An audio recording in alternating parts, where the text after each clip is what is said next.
Hi అండి, నమస్తే. నేను మీ Sonia. Welcome back to our channel smart Soni Shiva. ఈరోజు మన వీడియోలో సొరకాయ బజ్జీని అయితే చూపించబోతున్నాను. సొరకాయతో ఎప్పుడైనా బజ్జీ ట్రై చేశారా? ట్రై చేయకపోతే ఈ వీడియో చూసాక ట్రై చేసేయండి. జనరల్గా బంగాళదుంప బజ్జీలు అందరూ తినరు కదా, అలాంటి వాళ్ళు ఇలా సొరకాయ బజ్జీని ట్రై చేయండి. చాలా టేస్టీగా ఉంటుంది. అలాగే పిల్లలు స్కూల్ నుంచి వచ్చేటప్పటికి స్నాక్స్ ఏదైనా క్విక్గా చేయాలంటే ఒకసారి ఈ సొరకాయ బజ్జీని ట్రై చేయండి. చాలా బాగుంటాయి. పైన క్రిస్పీగా, లోపల సాఫ్ట్గా చాలా చాలా బాగుంటాయి. తప్పకుండా ట్రై చేయండి. వీడియోని స్కిప్ చేయకుండా లాస్ట్ వరకు చూసేయండి. ముందుగా ఈ సొరకాయ బజ్జీ కోసం ఇక్కడ నేను సగం సొరకాయ ముక్కను అయితే తీసుకుంటున్నాను. ఇది లేతగా ఉన్న సొరకాయ ముక్కను తీసుకున్నాను. లేత సొరకాయ ముక్క అయితేనే బజ్జీలకి టేస్టీగా ఉంటుంది. అలాగే త్వరగా కూడా కుక్ అవుతుంది అనమాట లోపల వరకు సొరకాయ అనేది. సో లేతదే తీసుకోండి. తీసుకున్న తర్వాత ఈ సగం క్వాంటిటీకి తగ్గట్టు నేను క్వాంటిటీస్ అన్నీ చెప్తున్నాను. సో దాన్ని బట్టి మీరు ఇంగ్రీడియంట్స్ అనేవి పెంచుకోవచ్చు. ఇప్పుడు ఈ సగం సొరకాయ ముక్కని పీల్ తీసేసుకొని శుభ్రంగా వాష్ చేసేసుకున్న తర్వాత నేను వీడియోలో చూపించిన విధంగా ఇలా సన్నగా రౌండ్గా ముక్కల్ని కట్ చేసుకోవాలి. ఎప్పుడైనా సరే సొరకాయని సన్నగా ఉన్న సొరకాయని తీసుకోండి. సొరకాయ బజ్జీ వేసేటప్పుడు లావుగా ఉన్నది తీసుకోవద్దు. సో చూడండి, ముక్కలు అనేవి ఇలా సన్నగా చక్కగా ఎంత వీలైతే అంత సన్నగా కట్ చేసుకోవాలి. ఇలా కట్ చేసుకున్న వాటిని పక్కన పెట్టేసుకోండి. ఈ ముక్కలు మనం పిండి కలుపుకునే లోపు నల్లపడకుండా ఉండటానికి ఒక బౌల్లోకి వాటర్ వేసుకొని అందులో ఉప్పు వేసుకొని ఈ సొరకాయ ముక్కలు మొత్తాన్ని వేసేసుకొని వీటిని పక్కన పెట్టేసుకోండి. ఇలా వేయడం వల్ల సొరకాయ ముక్కలు అనేవి నల్లపడకుండా ఉంటాయి. సో వీటిని పక్కన పెట్టేసుకున్న తర్వాత ఇప్పుడు బజ్జీ పిండి ఎలా కలుపుకోవాలో చూపించేస్తాను. ఏ బజ్జీ చేసినా కూడా ఇలా ఒకసారి కలుపుకోండి. పర్ఫెక్ట్ బజ్జీలు అనేవి మీకు రెడీ అయిపోతాయి. ఇప్పుడు 3/4 కప్పు దాకా శనగపిండిని వేసుకోవాలి ఒక మిక్సింగ్ బౌల్లోకి. ఒక పావు కప్పు దాకా బియ్యపిండిని కూడా వేసేసుకోండి. బియ్యపిండి వేయడం వల్ల క్రిస్పీగా వస్తాయి అన్నమాట. సో తప్పకుండా బియ్యపిండిని కూడా వేసుకోండి. ఇప్పుడు రుచికి సరిపడా ఉప్పు వేసేయండి. నేనైతే ఒక 1/2 టీ స్పూన్ ఉప్పు వేసాను. ఒక పావు టీ స్పూన్ పసుపు వేసుకోండి కలర్ కోసం.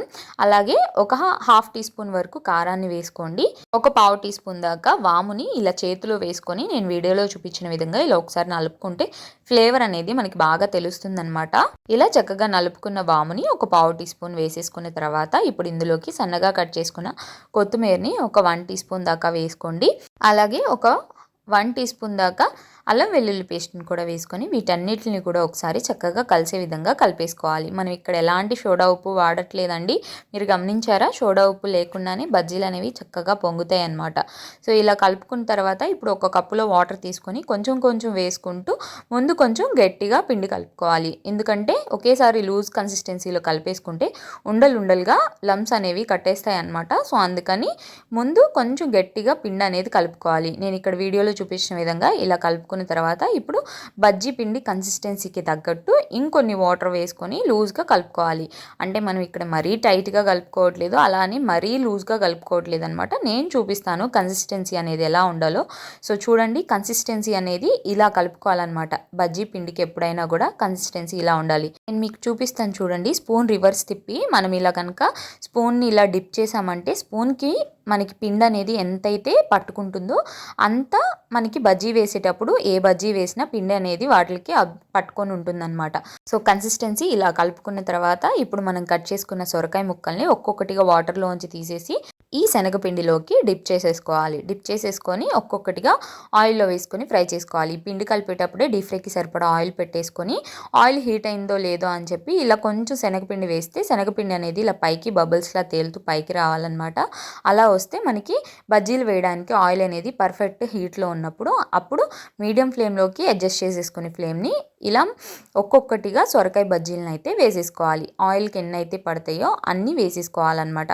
ఇలా చక్కగా వేసుకున్న తర్వాత వేయగానే మనం కదిలీకుండా సొరకాయ బజ్జీల్ని ఒక 1/2 నిమిషం పాటు వేయించుకున్న తర్వాత ఇలా రెండో వైపుకి టర్న్ చేసుకోవాలి. కంపల్సరీ మీడియం ఫ్లేమ్లో పెట్టుకొని ఫ్రై చేసుకోండి. అప్పుడే లోపల ఉన్న సొరకాయ కూడా చక్కగా కుక్ అవుతుంది. పచ్చిగా లేకుండా పైన క్రిస్పీగా, లోపల సొరకాయ అనేది ఉడికి చాలా సాఫ్ట్గా ఉంటుందన్నమాట.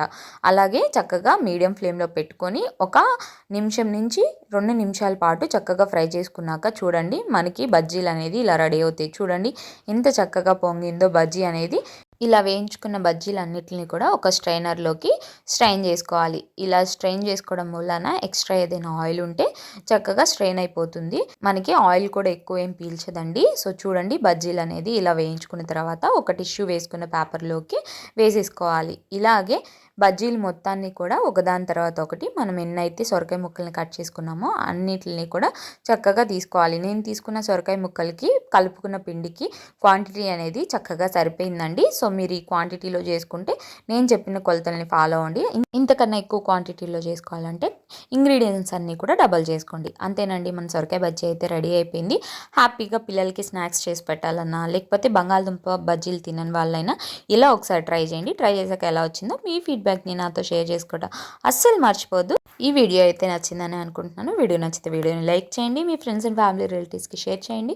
ఇంకా ఇలాంటి ఎన్నో ఈజీ అండ్ క్విక్ రెసిపీస్ కోసం స్మార్ట్ సోనీ శివ ఛానల్ని సబ్స్క్రైబ్ చేయండి. ఈ వీడియో అయితే ఇంతే. మరొక మంచి వీడియోతో మళ్ళీ మీ ముందుకు వచ్చేస్తాను. అంతవరకు సెలవు. By all. Thanks for watching.